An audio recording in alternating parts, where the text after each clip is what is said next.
ओम।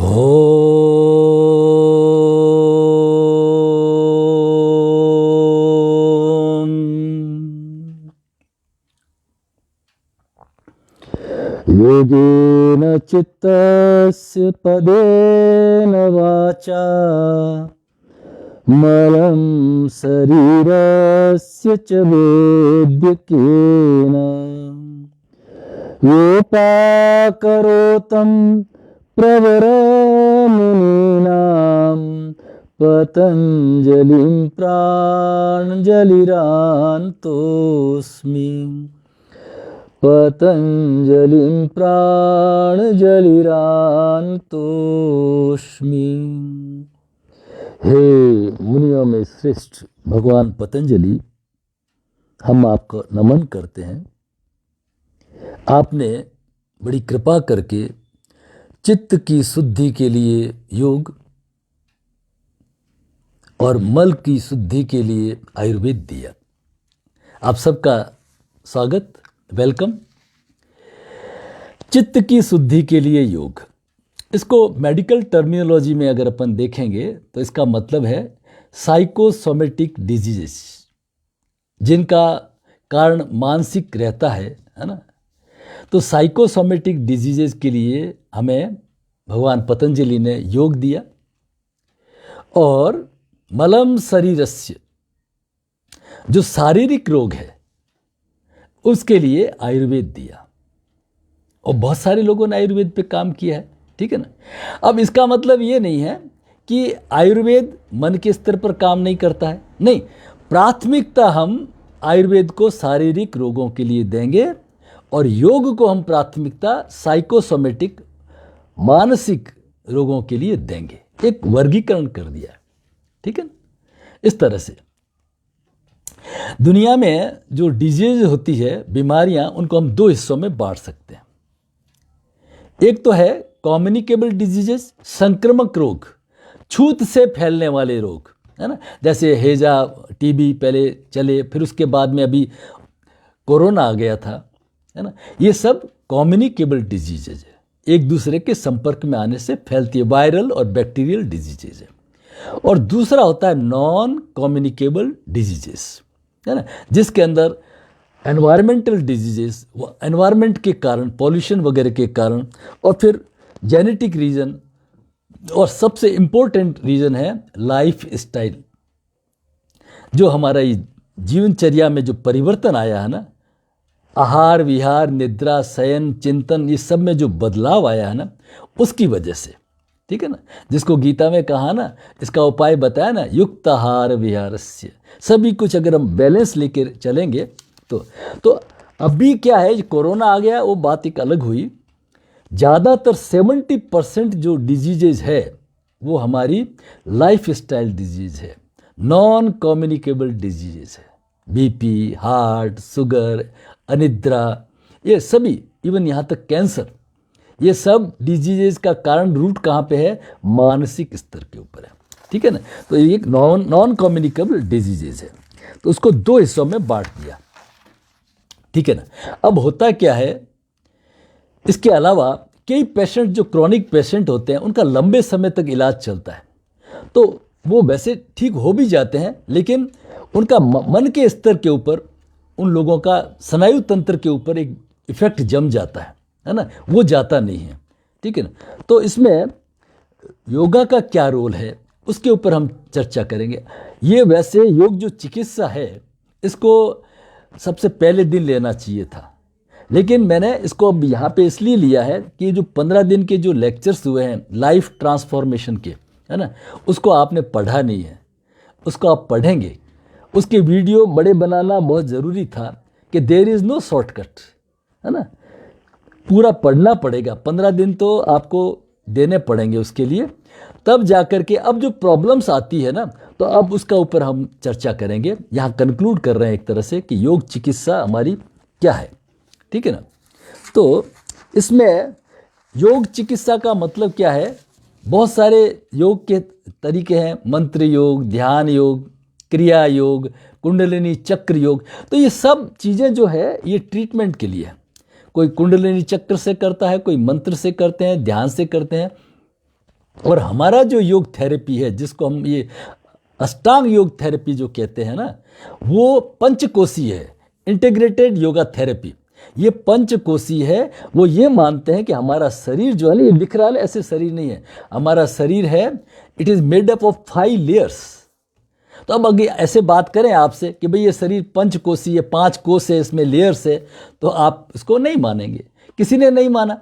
हमारे जो सिस्टम था इतना बड़ा, उसकी एक तरह से मजाक होकर के बंद पड़ा रहा।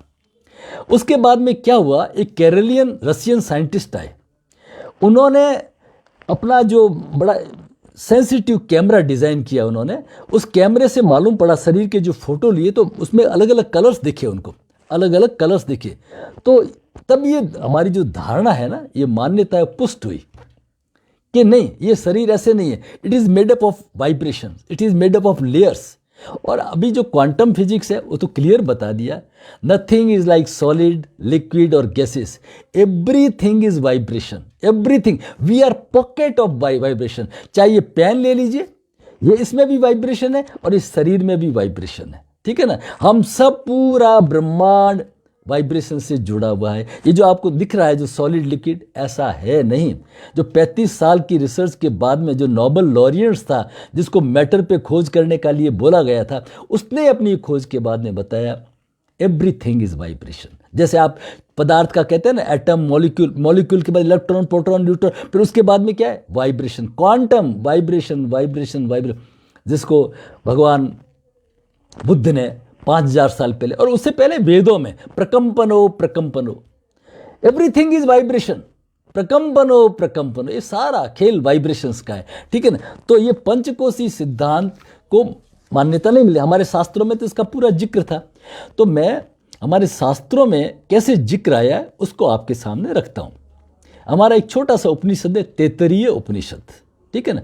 तैत्तरीय उपनिषद के भृगुवल्ली में 9th चैप्टर है शायद, उसमें वरुण जो है पिता है और भृगु पुत्र है।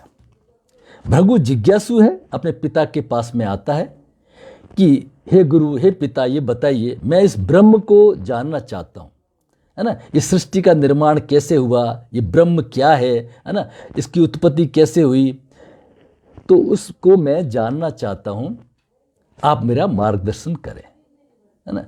तो वरुण कहते हैं, भृगु कहते हैं कि भाई आप जाइए। वरुण कहते हैं, वरुण पिता होता है, भृगु पुत्र होता है। तो वरुण कहता है आप जाइए, रिसर्च करिए। अब रिसर्च कहाँ पे करेंगे? रिसर्च कोई लैब नहीं होती थी, वो जाते थे, तपश्चर्या करते थे, ठीक है ना, जंगल में। तो भृगु निकल पड़ा तपश्चर्या के लिए, और कुछ दिनों के बाद में वो लौटा और उसने आके अपने पिता को कहा कि ये जो सारा संसार है ना, अन्नमय है, अन्न से बना हुआ है, अन्न से ही उत्पन्न होता है और अन्न में ही विलीन हो जाता है।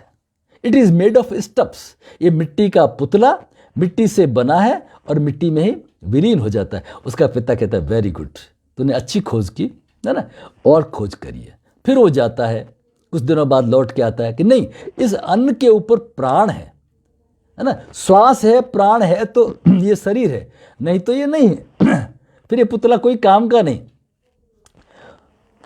प्राण गवर्न करता है इसको।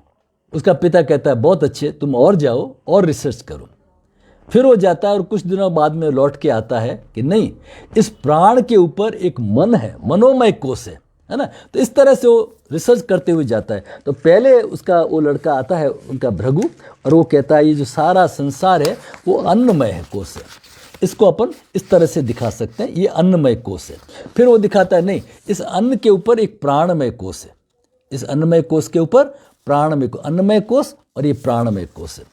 फिर वो रिसर्च करने जाता है, तो फिर वो आता है और अपने पिता को बताता है कि भाई ये अन्नमय कोश है, अन्नमय कोश के ऊपर प्राणमय कोश है, और प्राणमय कोश के ऊपर ये मनोमय कोश है ना। ये मन एवं मनुष्याणाम कारण बंधन मोक्षयो, ये मन डिसाइड करता है।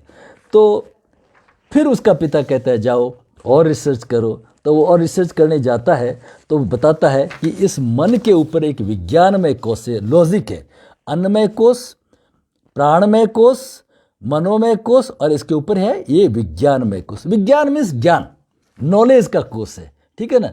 ये मन को गवर्न करता है, ठीक है ना, यहाँ से डायरेक्शन मिलती है। फिर वो रिसर्च करने जाता है, फिर वो तपश्चर्या में जाता है भृगु। अब इस बार वो लौट के ही नहीं आता, तो उसकी पिता की चिंता बढ़ जाती है। उसका पिता अपने लड़के को खोजने के लिए जाता है जंगल में, तो वो तो मगन हो गया है, बिल्कुल आनंद की स्थिति में चला गया है ना, ब्लिसफुल स्टेट में आ गया है। तो उसका पिता कहता है अरे तू आया ही नहीं, तूने बताया ही नहीं, ठीक है ना। तो वो कहता है किसको बताएं जहां मेरे अपने सिवा कुछ नहीं। मुझे मेरी मस्ती कहाँ लेके आई, जहाँ मेरे अपने सिवा कुछ नहीं। मुझे मेरी मस्ती, ये सागर, ये लहरें, ये फैन, ये बुदबुदे कल्पित है जल के सिवा कुछ नहीं। मुझे मेरी मस्ती कहाँ लेके। भाई अब किसको बताएं, कोई दूसरा हो तो बताए ना। यो माम पश्यन्ति सर्वत्र सर्वम च मयि पश्यति, जो मुझ में सबको देखता है, सबको मुझ में देखता है। किसको बताए जहां कोई दूसरा है ही नहीं। हमारे जगतगुरु शंकराचार्य जब वो समाधि से निकले तो निर्वाण षटकम कहते हैं, उन्होंने बोला मनोबुद्ध अहंकार चित्तानि नाहम, न च श्रोत्र जिह्वे न च घ्राण नेत्रे, न च व्योम भूमिर न तेजो न वायु, चिदानंद रूपः शिवोऽहं शिवोऽहं। चिदानंद रूपः शिवोऽहं शिवोऽहं।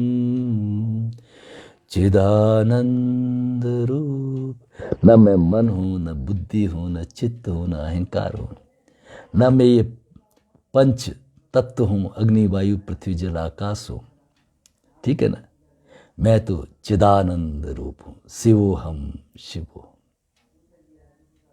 ब्लिसफुल स्टेट, एक आनंद की स्थिति, ठीक है ना। तो ये है हमारा पंचकोशीय सिद्धांत। सबसे नीचे अन्नमय कोश, ठीक है। अन्नमय कोश के ऊपर ये अन्नमय कोश, अन्नमय कोश के ऊपर प्राणमय कोश, प्राणमय कोश के ऊपर मनोमय कोश, मनोमय कोश के ऊपर विज्ञानमय कोश और आनंदमय कोश। अब कैसे वर्क करता है, अब आप इसकी थेरेपी को समझिए। देखिए ये मेरा जो है मनोमय कोश है, ठीक है। मेरे को किसी ने गाली दी, किसी ने गाली दे दी, ठीक है ना। तो मेरा ये मनोमय कोश इसको विज्ञान को पूछता है, अपने ज्ञान को पूछता है, अपने डेटाबेस को पूछता है कि भाई इसने मेरे को गाली दी। तो ये विज्ञान आपका सही है, आपका ज्ञान सही है ना। तो वो कहता है अरे ये तो पागल आदमी है, ये तो अपने माँ बाप को भी गाली देता है, इसने तो शराब पी रखी है, इसका क्या बुरा मानना। तो मेरा विज्ञान सही है, मेरा विवेक सही है, तो दी देन वो प्रॉब्लम सॉल्व हो गई, मैं मुक्त हो गया। लेकिन मेरा विज्ञान सही नहीं है, मेरा ईगो अलर्ट है, इसने मेरे को गाली कैसे दे दी, है ना। अब वो तो जो आदमी था तो शराबी था, वो तो नशे में था, उसने पता नहीं किसको गाली दी, है ना। वो तो बिल्कुल शुद्ध बुद्ध था ही नहीं, वो तो जाकर के मस्ती में सो गया रात को। लेकिन मेरा ईगो था, हर्ट हो गया, तो मेरा प्राण उखड़ गया, अब मेरा श्वास छिछला हो गया, ठीक है ना। अब मैं सबको घंटियां कर रहा हूं, उसने मेरे को गाली दे दी। उसने तो एक बार दी होगी, मैं उसको लोगों को दोहरा के 100 बार दे रहा हूं, 1000 बार दे रहा हूं। अब मेरा श्वास उखड़ गया, अब मेरी नींद उखड़ गई। आ रहा है समझ में। अब आप देखिए, मैं मन ही मन, मेरा ईगो हर्ट हुआ, कह रहा है कि मैं इसको सबक सिखा दूंगा, ठीक है। तो एक थॉट आती है कि उसके एक पुलिस वाला जान, अरे मेरे तो थानेदार जान पहचान का है, उसके एक वकील जान, अरे मेरे के 10 वकीलों से जान पहचान है, वो 10-20 हज़ार खर्च कर, मैं तो लाख रुपए खर्च कर सकता हूं। अब आपका जो श्वास है उखड़ गया। अब आपका जो है श्वास उखड़ने से क्या है, आपकी नींद उखड़ गई। नींद उखड़ने से क्या हुआ, आप जब सवेरे उठेंगे तो इंडाइजेशन, गैस्ट्रिक, कॉन्स्टिपेशन की नींद आई नहीं, तो इसका प्रभाव किसके पड़ा? जो मन के स्तर पर जो विकार आया था उसका प्रभाव कहाँ पे पड़ा? ये फिजिकल बॉडी पे पड़ा, अन्नमय कोष पे। जो मनमय कोष के ऊपर विकार आया था उसको आधि कहते हैं, और उसका जो फिजिकल बॉडी पे रिफ्लेक्शन आया अन्नमय कोष के ऊपर उसको व्याधि कहते हैं। तो धीरे धीरे क्या हुआ? इंडाइजेशन, गैस्ट्रिक, कॉन्स्टिपेशन, और वो बढ़ती गई अगर, है ना, तो फिर क्या होगा? बीपी, कोलेस्ट्रॉल, शुगर, हार्ट, और ओम शांति। तो जो मनोमय कोष के ऊपर जो थॉट कल्चर में जो आधी आई थी वो फिजिकल बॉडी पे, उसको हम व्याधि कहते हैं। अब आप देखिए मन कहाँ है? No mind. माइंड कोई ऑर्गन थोड़ी है ना? Everywhere is mind, every thought is a mind. What is mind? Mind is a conglomeration of thoughts, एक विचारों का खजाना है। कोई ऑर्गन तो होता ना, तो मॉडर्न मेडिकल साइंस वाले फटाक से उसका ऑपरेशन कर देते, है ना, उसका चित्र ले लेते, लेकिन उसका तो कोई चित्र है नहीं। तो अब क्या करें? इसलिए मन की कोई दवा नहीं है, वो एक सूक्ष्मतर है। और वहां पहुंचने के लिए वहां कौन पहुंच सकता है? वहां पहुंच सकता है जो सूक्ष्म है, आपका प्राण है ना, आपका थॉट है, वही पहुंच सकता है। इसको आप उल्टे चित्र को भी देख सकते हैं। बेसिकली ये इस तरह से, जो हमारी जो आत्मा है, ये जो हमारा लाइफ फोर्स है वो अंदर की तरफ है, उसके ऊपर ये हमारा आनंदमय कोष है, उसके ऊपर फिर ये विज्ञानमय कोष है ना, और फिर उसके ऊपर मनोमय कोष, और फिर प्राणमय कोष, और फिर ये फिजिकल बॉडी ऐसे दिख रही है। ये अंदर से बाहर और बाहर से अंदर दोनों रूप में है। हमारा जो प्राणमय कोष है हमारे सिर से 12 इंच ऊपर तक होता है हमारा प्राण। हमारे प्राण ऊर्जा को महसूस किया जा सकता है, ठीक है ना। तो इतना ही समझना है इसको कि ये जो थॉट कल्चर हमारा गड़बड़ हुआ था, मन के स्तर पर जो आधी आई थी वो हमारी व्याधि आ गई। तो जो आपके लाइफ ट्रांसफॉर्मेशन के जो 15 चैप्टर्स है ना, अब यहाँ से शुरू होते हैं। अगर हमारा फंडा क्लियर हो, मैं कौन हूँ, पहले दिन का, दूसरे दिन का, मेरे जीवन का उद्देश्य क्या है, मेरे ऑपरेटिंग सिस्टम क्या है, क्या पढ़ना चाहिए, फिर हमने उसका जीवन में उन्नति के कारण को समझा, पतंजलि योग दर्शन को समझा, है ना, स्टेप बाय स्टेप, और फिर शिव सूर्योदय को समझा, ये राइट लेफ्ट नोस्ट्रिल को समझा, और फिर हमारा जो ध्यान क्यों नहीं लगता, सालों से लोग प्रैक्टिस कर रहे हैं, ध्यान क्यों नहीं लगता, तो हमने उस दुर्योधन की स्थिति को समझा। जानामि धर्मम नच्च मे प्रवृत्ति, जानामि अधर्मम नच्च मे निवृत्ति। Oh lord, I know what is wrong but I cannot get rid of it. मैं जानता हूं धर्म क्या है, अच्छी तरह जानता हूं, समझा भी सकता हूं लोगों को, लेकिन अधर्म क्या है, लेकिन मैं उस अधर्म से छूट नहीं सकता। और मैं जानता हूं धर्म क्या है, what is virtue, but I can not follow. Duryodhana की स्थिति नहीं, ये हमारी स्थिति है। और उसी का जो अर्जुन कहता है ना, अथ केन प्रयोक्तम पापम चरति पुरुष, 3 अध्याय का 36वां श्लोक, अनिच्छिन्नपि वार्ष्णेय बलातीव दुष्कृतम। ये वार्ष्णेय, ये बताइए, ये मनुष्य पाप कर्म में कैसे प्रवृत्त हो जाता है न चाहते हुए भी। तो वो 37वें श्लोक में कहते हैं राग एष द्वेष, है ना, द्वेष उद्भव। ये जो हमारी राग देश, जिसको अपन षड रिपु कहते हैं, काम क्रोध मोह लोभ लब मत्सर, ये जितने अच्छे रिपु है, तो इसलिए हमने उसके ऊपर विस्तार से चर्चा की। आपने पढ़ा नहीं, आप उसको पढ़ नहीं रहे हैं। पढ़ते तो यूट्यूब पे सब मालूम पड़ जाता है। किस इसमें लंबे हैं, आधा घंटा 1 घंटा तो देना पड़ेगा। राग क्या है, द्वेष क्या है, एक एक चैप्टर को आप देखेंगे तब जाके रिजल्ट आएंगे। फिर हमारा फंडा क्लियर होगा कि ये जो चक्कर है ना, इस चक्कर से बचने का, इस चक्रव्यूह से, अथ केन प्रयोक्तम, ये मनुष्य कैसे इस चक्रव्यूह में पड़ जाता है, फिर इसके निकल क्यों नहीं पाता है ना। तो योगेश्वर कहते हैं ध्यान ही मार्ग है, ध्यान से ही हम मुक्त हो सकते हैं, ठीक है ना। तो ध्यान में जो बाधा है वो षड रिपु है, द्वेष है, द्वंद्व है। इसलिए 15 डेज का ये लाइफ ट्रांसफॉर्मेशन प्रोग्राम बनाए, ये अद्भुत है। इसको आप वापस करिए ताकि हम नए साल में 2023 में एक बिल्कुल नए होकर के प्रवेश करें।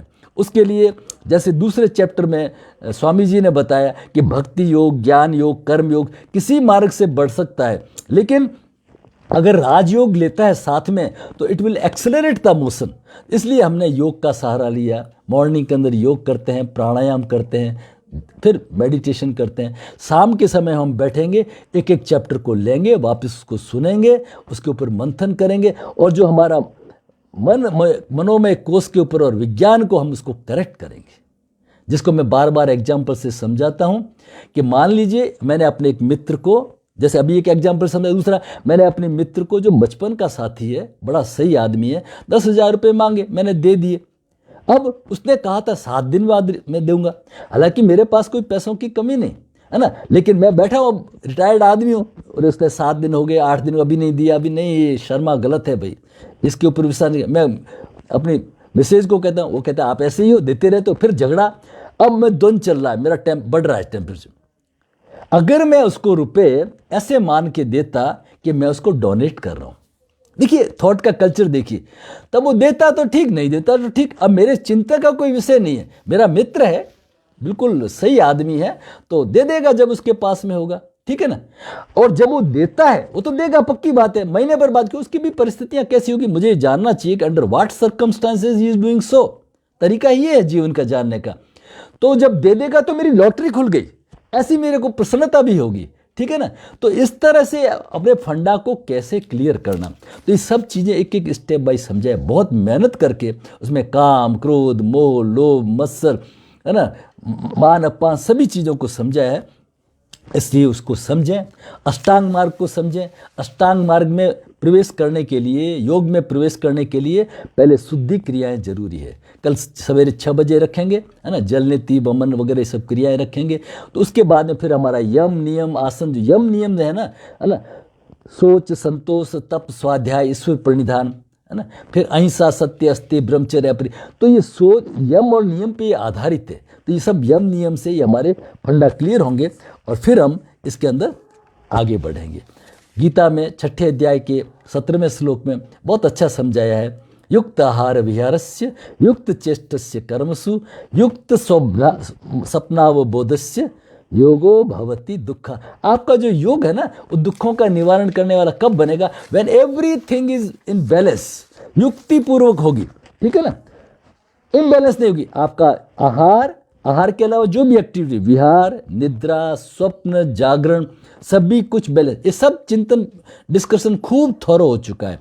तो उसको जब आप समझेंगे तो जो भी आदि आएगी मनोमय कोष के ऊपर, है ना, तो फिर हमारे तप, स्वाध्याय, ईश्वर प्रणिधान, क्रिया योग, है ना, हमारे जीवन में जो तपस्या आएगी, सहनशीलता बढ़ेगी, जरा जरा सी बात से हम हिलेंगे डुलेंगे नहीं, ठीक है ना। तो हमारे सब ये जो थॉट कल्चर है मन के स्तर पर, वो वहीं उड़ जाएंगे। उसका जो बॉडी का प्राणमय कोष के ऊपर और विज्ञानमय कोष के ऊपर कोई उसका इफेक्ट आएगा नहीं।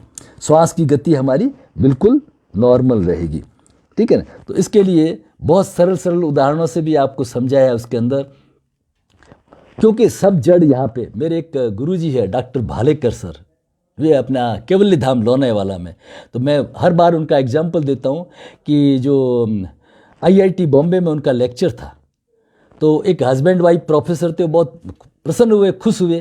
तो सर ने पूछा भालेकर सर को कि मेरे आजकल चिंतन बहुत बढ़ गया है, विचार बहुत बढ़ गए हैं, नींद नहीं आती है ना, चिड़चिड़ापन हो गया है, मुझे मिनिमम कुछ बताइए। तो सर कहता है भ्रामरी कर लीजिए। तो मैडम को भी जोश आ जाता है। तो मैडम कहती है मेरे इंडाइजेशन, गैस्ट्रिक, कॉन्स्टिपेशन, अफारा रहता है, थोड़ा वेट भी बढ़ गया है, मेरे को भी मिनिमम बताइए। तो सर क्या कहते हैं, भ्रामरी कर लीजिए। और दोनों खिलखिला के हंस पड़ते हैं कि इनकी बीमारी यहाँ पे और मेरी बीमारी पेट में, और आप कह रहे हैं भ्रामरी कर लीजिए। सर कहते हैं सब यहाँ पे, इस खोपड़ी की गड़बड़ है, ठीक है ना। तो इसको अगर आप शांत रखेंगे, भ्रामरी से क्या होगा, मकार के कंपनों से ये फिर हमारा पूरा मनोमय कोष, हमारा मस्तिष्क बिल्कुल शांत रहेगा। एक तो ये हो गया। दूसरा फिजिकल जो हमने पहले पढ़ा, श्वास और क्या रिलेशन, आयुष का कैसे रिलेशन है, वहां पे भी हमने पढ़ा। अगर हम श्वास को लंबा करें तो हमारी आयुष लंबी हो सकती है। उसका उपाय क्या है, उसका उपाय भ्रामरी। श्वास को भरा तो हम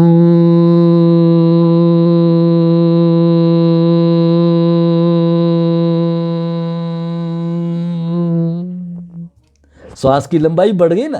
तो इस तरह से हम अपने मनोमय कोश और विज्ञानमय कोश अच्छी किताबों का अध्ययन करने से, ये जो 15 दिन के जो लेक्चर्स है उनको एक एक को फॉलो करने से, वो स्वाध्याय है हमारा, है ना। तप स्वाध्याय ईश्वर प्रणिधान क्रिया योग, तब जाकर के हमारे फंडा क्लियर होंगे और तब आप लंबे समय तक आराम से ध्यान की स्थिति में बैठ सकेंगे और आगे जो प्रैक्टिस का उसका ब्लिसफुल लाइफ को जी सकेंगे। बहुत बहुत धन्यवाद, आप सभी का सादर आभार। आपको अच्छा लगे तो लाइक करें, सब्सक्राइब करें, अपने फ्रेंड सर्किल में बांटें। स्वार्थी नहीं बने, अपने पास तक नहीं रखें इसको, नहीं, ज़रूर बांटें। अभी ये नया पेज है, इसके ऊपर कम लोग जुड़े हैं, तो आप लोग इसको ज़्यादा से ज़्यादा शेयर करें। बहुत बहुत धन्यवाद, सादर आभार।